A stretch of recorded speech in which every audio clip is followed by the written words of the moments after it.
I used to hear that the thing that unifies all people is death and taxes, that we will always have those two things in common. And I have to tell you, I'm adding another one to the mix, and that one is buyer's remorse.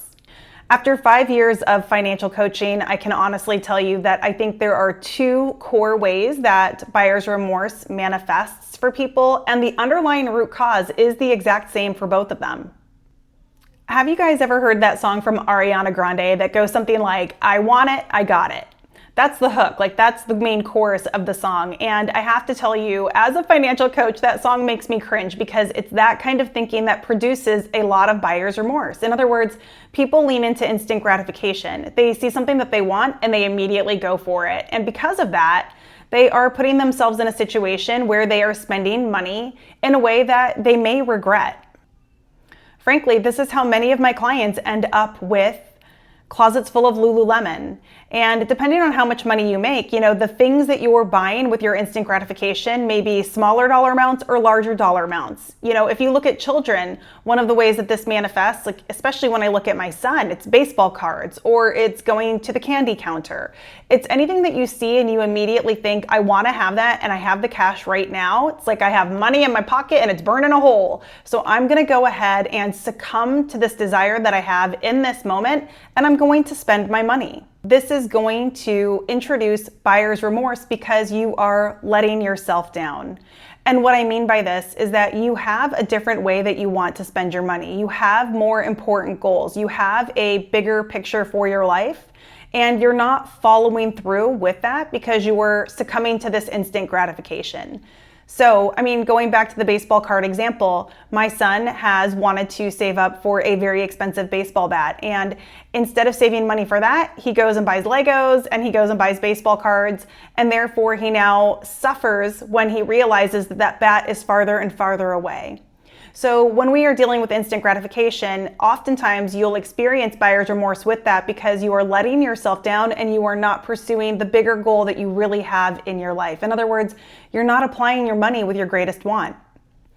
And you're letting that all go for a moment of excitement, for a quick endorphin rush that ultimately will go away in 24 hours or less.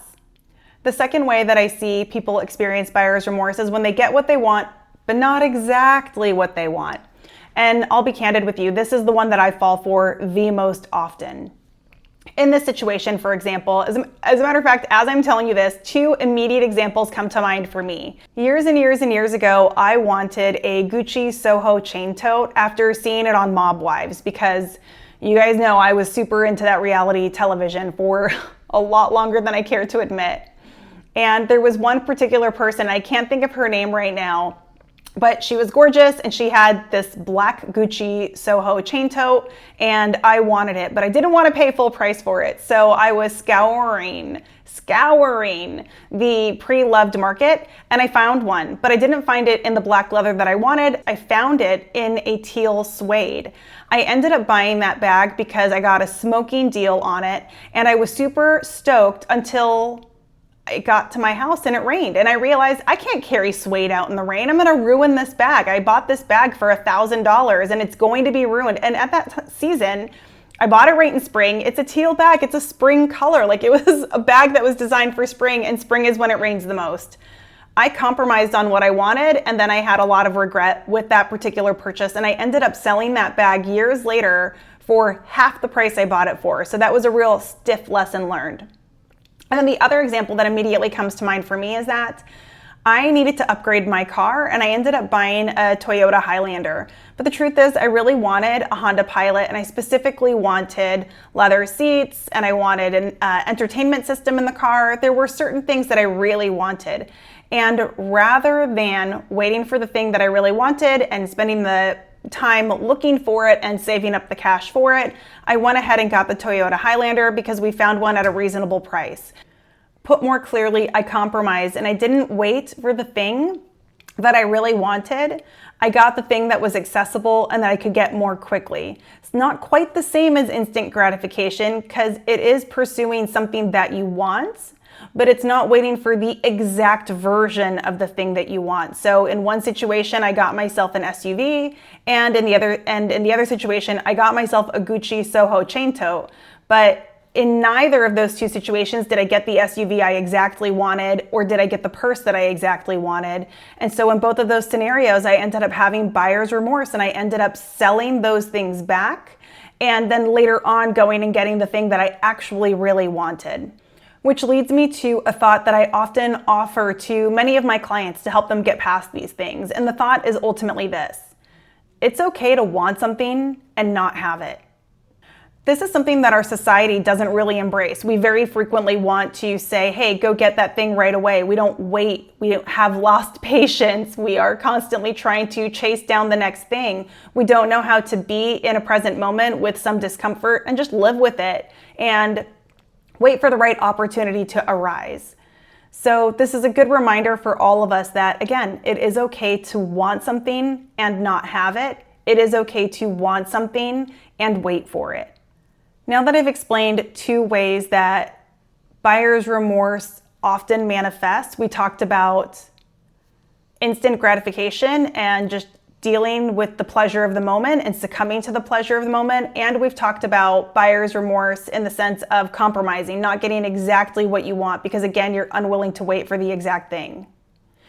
Both of these situations can be solved using the exact same solution, and that solution is to become abundantly clear, vividly clear, expressly clear on what it is that you actually really want. A metaphor that I often use with my clients is that you can think of finances like whatever your financial goal is a destination you want to arrive to. So I live in Missouri, and I'll use the example of Niagara Falls. It's a place that I've always wanted to see and never been. I live in Missouri. If I knew that I wanted to go to Niagara Falls, I can put that into my navigation system and it will tell me when I get to a crossroads, do I take a right here, do I take a left here, or do I just go straight? In other words, knowing where you're going is what enables you to make easy decisions when you come to those decision points. So if you know for a fact that your number one goal is to pay off your house, it probably will be easier for you to say no to the Lululemon because you know you have got a bigger goal in mind. You have a grander destination that you're trying to get to. But the bottom line is you have to be very crystal clear about what you want, and you need to be willing to not settle for less.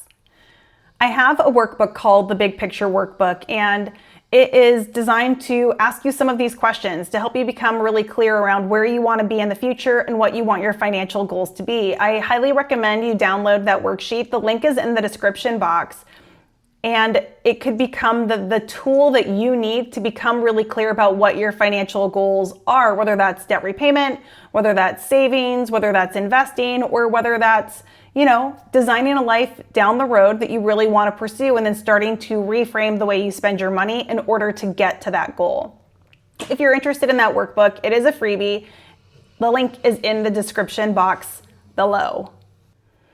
All right, guys, now I have to ask you, before we part ways, have any of you experienced buyer's remorse? I have expressly said two ways that I have felt it. One with that Gucci Soho chain toe, and then two with my prior car.